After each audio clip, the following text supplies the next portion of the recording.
Hello viewers, welcome to Sukanta sir classes. আজকের ভিডিওতে Indian polity অর্থাৎ ভারতীয় আমাদের সংবিধানের ওপর বাছাই করা 30টি কোশ্চেন বর্ণনা সহ উত্তর সমস্তটা নিয়ে আলোচনা করব। এটা আমাদের ইন্ডিয়ান পলিটির 4 নম্বর ক্লাস। তোমরা জানো রেগুলার সকাল 7টায় বাইলিঙ্গুয়ালি পিডিএফ সহকারে পিওয়াইকিউ সেকশন আকারে আমাদের জিএ অর্থাৎ জেনারেল অ্যাওয়ারনেসের ভিডিওগুলো যায়। আজকে ইন্ডিয়ান পলিটির 4 নম্বর ক্লাস, আগের যে ক্লাসগুলো রয়েছে সেগুলো দেখার জন্য তোমরা আমাদের প্লেলিস্ট থেকে বা নিচে ডেসক্রিপশন থেকে জিএ পলিটি সেখান থেকে চলে যাও, সমস্ত পরপর ভিডিওগুলো পেয়ে যাচ্ছ। এইগুলো WBP with KP, railway, PSC সহ এসএসসি সমস্ত পরীক্ষার জন্য ইম্পর্টেন্ট হচ্ছে। তো সবার প্রথম আমাদের ক্লাস রুটিন জিএ এর ভিডিও, তার জেনারেল অ্যাওয়ারনেসের ভিডিও রোজ সকাল 7টায়, বাইলিঙ্গুয়ালি থাকছে, ইংলিশ সন্ধ্যে 7টায় থাকছে, সায়েন্সের রেলওয়ে স্পেশাল থাকছে রাত 8টায় এবং ম্যাথামেটিক্স জিআই ডাউট ক্লিয়ার সমস্তটা থাকছে কিন্তু লাইভ আকারে রাত 10টা থেকে। ওকে, যারা এখন আমাদের টেলিগ্রাম চ্যানেলের সঙ্গে জয়েন হওনি নিচে ডেসক্রিপশন থেকে টেলিগ্রাম চ্যানেলের সঙ্গে জয়েন হয়ে যাও। 1 নাম্বার কোশ্চেন বলেছে ভারতীয় সংবিধানের প্রস্তাবনায় ধর্ম নিরপেক্ষ শব্দটি যোগ করা হয়েছিল।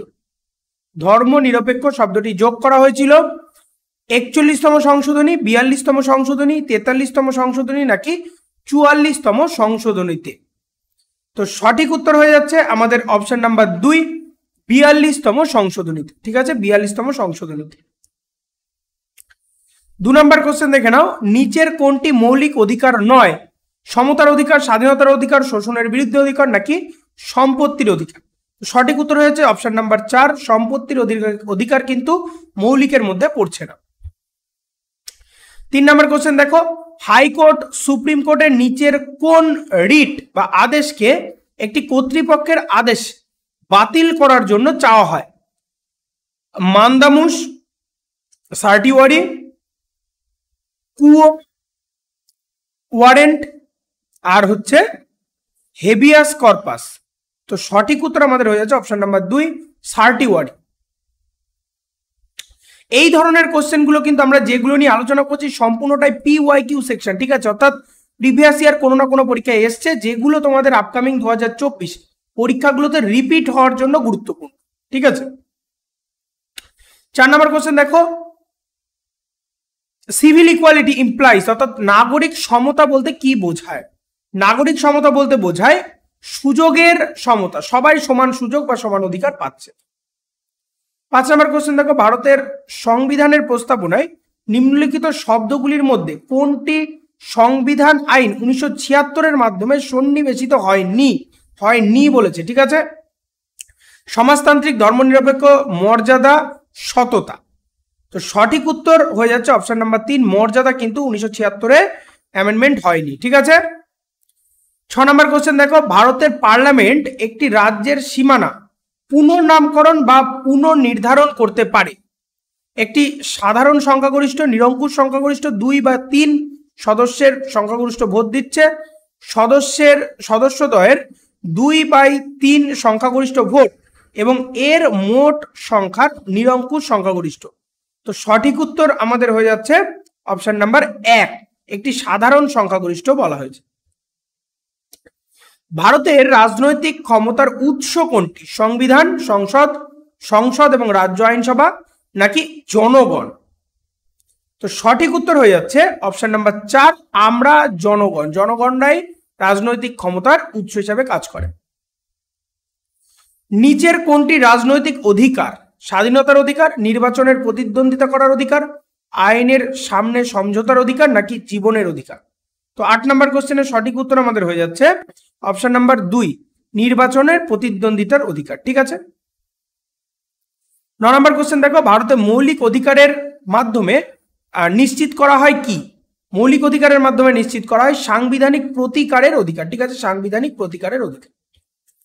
10 নম্বর কোশ্চেন দেখো, নিখোঁজ বা হাজতে থাকা সন্দেহভাজন ব্যক্তিকে আদালতে হাজির করতে হাইকোর্ট বা সুপ্রিম কোর্টের নিচের কোন রিট চাওয়া হয়েছে? সঠিক উত্তর হয়ে যাচ্ছে option number 3, habeas corpus writ চাওয়া হয়েছে। ঠিক আছে, তো কোন কিসের জন্য কোন রিট বা রিট কথার অর্থ হচ্ছে অধিকার বা আদেশ। ঠিক আছে, কোন আদেশ সেটা। 11 নম্বর কোশ্চেন দেখো, নিচের কোন বিলটি নতুন করে বিবেচনার জন্য ফেরত না পাঠিয়ে রাষ্ট্রপতিকে তার অনুমোদন দিতে হবে। সাধারণ বিল, অর্থ বিল, সংসদের উভয় কক্ষ দ্বারা পাশ করা বিল, পাশকৃত বিল বলতে পাশ করা বলা বোঝানো হয়েছে, আর একটা হচ্ছে সংবিধান সংশোধনের জন্য বিল। তো 11 নম্বর কোশ্চেনের সঠিক উত্তর হয়েছে অপশন নাম্বার 2, অর্থ বিলকে পাঠানো হয়েছে। ঠিক আছে।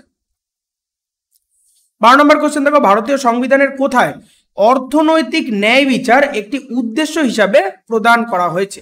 অর্থনৈতিক ন্যায় বিচারকে একটি উদ্দেশ্য হিসাবে প্রদান করা হয়েছে হচ্ছে নির্দেশাত্মক নীতি অর্থাৎ ডিপিএসপি, ডিরেক্টিভ প্রিন্সিপালের ক্ষেত্রে। ঠিক আছে। 13 নম্বর কোশ্চেন দেখো, বলেছে নিম্নলিখিতগুলির মধ্যে কোনটি ভারতের সংবিধানে অধিকার হিসাবে গণনা করা হয়নি? অধিকার হিসাবে গণনা করা হয়নি। রাজনৈতিক এবং সামাজিক অধিকার, শিক্ষাগত অধিকার, অর্থনৈতিক অধিকার নাকি ধর্মের অধিকার? তো অপশন নাম্বার 3 হয়ে যাচ্ছে অর্থনৈতিক অধিকারকে কিন্তু অধিকার হিসাবে গণ্য করা হয়নি। 14 নম্বর কোশ্চেন দেখো, ভারতের সংবিধানের প্রস্তাবনায় নিচের কোনটির উল্লেখ নেই? ন্যায় বিচার, ভ্রাতৃত্ব, প্রাপ্তবয়স্কদের ভোটাধিকার, অবস্থানের সমতা। তো সঠিক উত্তর হয়ে যাচ্ছে অপশন নাম্বার 3, প্রাপ্তবয়স্কদের ভোটাধিকারের কিন্তু এরকম ভাবে কোনো উল্লেখ করা হয়নি। 15 নম্বর কোশ্চেন দেখো, বলেছে ভারতের সংবিধানের ভিত্তিতে সংখ্যালঘুদের স্বীকৃতি দেওয়া হয়েছে ধর্ম, জাত, মোট জনসংখ্যা থেকে গোষ্ঠীর জনসংখ্যার শতাংশ নাকি রংকে স্বীকৃতি দেওয়া হয়েছে বলেছে। ঠিক আছে। সঠিক উত্তর আমাদের হয়ে যাচ্ছে অপশন নাম্বার 3, ভোট জনসংখ্যা থেকে গোষ্ঠীর জনসংখ্যার একটা নির্দিষ্ট শতাংশ। 16 নম্বর কোশ্চেন দেখো, মান্দামুসের এইগুলো কিন্তু খুব পরীক্ষায় আসছে। ঠিক আছে। মান্দামুস কোন কোন অ্যাক্টের ক্ষেত্রে বা কিসের জন্য ব্যবহৃত হচ্ছে? মান্দামুসের একটি রিট বা আদেশ যেটা আছে, রিট সুপ্রিম কোর্টের কর্তৃক জারি করা যেতে পারে। কোনটা? মান্দামুসের আইন বলতে কোনটা বোঝানো হয়েছে? তো 16 নম্বর কোশ্চেনের সঠিক উত্তর হয়েছে অপশন নাম্বার 1, সাধারণের দায়িত্ব পালনের জন্য একজন কর্মকর্তা। 17 নম্বর কোশ্চেন দেখো, ভারতীয় সংবিধানে কয়টি মৌলিক কর্তব্য অন্তর্ভুক্ত করা হয়েছে? 9টি, 10টি, 11টি নাকি 12টি? সঠিক উত্তর অপশন নাম্বার 3, 11টি। 18 নম্বর কোশ্চেন দেখো, সংসদ নির্বাচনে ভোট দেওয়ার অধিকার হলো মৌলিক অধিকার, সাংবিধানিক অধিকার, আইনি অধিকার নাকি প্রাকৃতিক অধিকার? তো সঠিক উত্তর আমাদের হয়ে যাচ্ছে অপশন নাম্বার 2, সাংবিধানিক অধিকার। ঠিক আছে। সাংবিধানিক অধিকার হচ্ছে ভোট দেওয়ার অধিকার। 19 নম্বর কোশ্চেন দেখো, নিচের কোনটি মৌলিক অধিকার নয়? মৌলিক অধিকার নয় হচ্ছে, একটু আগেই আমরা বললাম সম্পত্তির অধিকার। তো একটা কোশ্চেন দেখো কতবার করে পরীক্ষায় এসছে। ঠিক আছে। তো সব বিভিন্ন রকম শিফটে চলে এসছে সব, এগুলো বেশিরভাগই আরআরবি, তার সঙ্গে মানে রেলওয়ে, তার সঙ্গে সঙ্গে এসএসসি অর্থাৎ স্টাফ সিলেকশন কমিশন, সমস্ত পরীক্ষার থেকে কিন্তু তুলে ধরা হয়েছে। ঠিক আছে। 20 নম্বর কোশ্চেন দেখে নাও, আমাদের সংবিধানের মৌলিক অধিকারগুলি সংবিধান দ্বারা অনুপ্রাণিত কোনটা? মার্কিন যুক্তরাষ্ট্র কোনটার সংবিধান দ্বারা অনুপ্রাণিত সেটা বলা হয়েছে। মার্কিন যুক্তরাষ্ট্র অর্থাৎ ইউএসএ, যুক্তরাজ্য অর্থাৎ ইউকে, সুইজারল্যান্ড নাকি কানাডা? সঠিক উত্তর আমাদের হয়ে যাচ্ছে অপশন নাম্বার 1, মার্কিন যুক্তরাষ্ট্র বা ইউএসএ দ্বারা অনুপ্রাণিত হয়েছে। 21 নম্বর কোশ্চেন, সংবিধানের আইনে হেবিয়াস কর্পাসের রিট জারি করার ক্ষমতা ন্যস্ত রয়েছে কিসের ওপর? মানে কার ওপর ন্যস্ত করার ক্ষমতা জারি করা রয়েছে? এটা হচ্ছে উভয় সুপ্রিম কোর্ট বা হাইকোর্ট দুটোর ওপরই কিন্তু এই দায়িত্ব রয়েছে। ঠিক আছে। নিচের কোনটি ব্যক্তিগত স্বাধীনতার ধারক হিসাবে কাজ করছে? ব্যক্তিগত স্বাধীনতার ধারক হিসাবে কাজ করছে হচ্ছে হেবিয়াস কর্পাস। হেবিয়াস কর্পাস হচ্ছে ব্যক্তিগত স্বাধীনতার ধারক এবং বাহক হিসাবে কাজ করে। মৌলিক অধিকারের প্রয়োগের জন্য রিট জারি করা হয়, কে জারি করে? সংসদ, রাষ্ট্রপতি, সুপ্রিম কোর্ট নাকি নির্বাচন কমিশন? অবশ্যই এটা জারি করবে সুপ্রিম কোর্ট, কারণ এই ক্ষমতা একমাত্র সুপ্রিম কোর্ট এবং হাইকোর্টের হাতে রয়েছে। নিম্নলিখিত বিবৃতি মূল্যায়ন করো। মূল্যায়ন করে বলেছে এইগুলো দেখো, এই টাইপের কোশ্চেন কিন্তু পরীক্ষার পয়েন্ট অফ ভিউ থেকে ভিভিআই সমস্ত পরীক্ষায় এখন এই স্টেটমেন্ট অ্যাসারশন টাইপের কোশ্চেন কিন্তু প্রচুর আসছে। বলেছে সমতার আইনি ব্যাখ্যা প্রধানত আইনের সামনে সমতা এবং আইনের সমান সুরক্ষা দ্বারা প্রভাবিত হয়। আর 2 নম্বর আমাদের বলে দিয়েছে আইনের সামনে সমতা মানে আইনের শাসন। নিচের কোনটি ঠিক? 1 ঠিক, 2 ভুল, এরকম ভাবে 4টে করে অপশন দিয়েছে। তো সঠিক উত্তর আমাদের হয়ে যাচ্ছে অপশন নাম্বার 3 অর্থাৎ উভয়ই ঠিক। ঠিক আছে। 1 এবং 2 উভয়ই ঠিক। 25 নম্বর কোশ্চেন দেখো, নিম্নলিখিত কোন ধারায় পাকিস্তান থেকে ভারতে চলে আসা লোকদের নাগরিকত্বের অধিকারের কথা বলা হয়েছে? ধারা 4, 8, 6 নাকি 10? তো সঠিক উত্তর হয়েছে অপশন নাম্বার 3, 6 নাম্বার ধারায় বলা হয়েছে। ঠিক আছে। 26 নম্বর কোশ্চেন দেখে নাও, নিচের কোন পদ্ধতিতে নাগরিকত্ব অর্জন করা হয়? জন্মগতভাবে, বংশগতভাবে, নিবন্ধনভাবে মানে রেজিস্ট্রেশন করে, আর এটা হচ্ছে অনুরোধ করে বাই রিকোয়েস্ট। এবার কোনটা ঠিক? তো সঠিক উত্তর হয়ে যাচ্ছে অপশন নাম্বার 2, 1, 2 এবং 3 ঠিক। ঠিক আছে, 1, 2 এবং 3 ঠিক। অনুরোধ করে কিন্তু কোনোভাবে নাগরিকত্ব অর্জন করা যায় না, কাউকে অনুরোধ করে। ঠিক আছে, 27 নম্বর কোশ্চেন দেখো, নিচের কোন ক্ষেত্রে সুপ্রিম কোর্ট কি বলছে মৌলিক অধিকারগুলি কি পরিমার্জনার জন্য নয়, এটা বলা হয়েছে।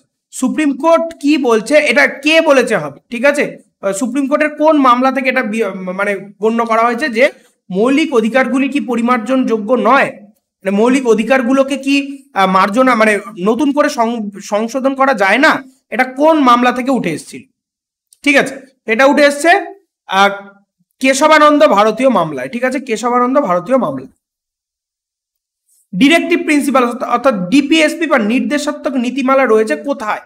নির্দেশাত্মক নীতিমালা রয়েছে আইনের আদালতে প্রয়োগযোগ্য নয়। নির্দেশাত্মক নীতিগুলো কিন্তু আদালতে এগুলো কোনোটাই প্রয়োগযোগ্য নয় বা প্রয়োগ করা যায় না ডিপিএসপি গুলোকে। ঠিক আছে, 29 নম্বর দেখো, নিচের কোন অভিব্যক্তিটি ভারতীয় সংবিধানের প্রস্তাবনায় নেই?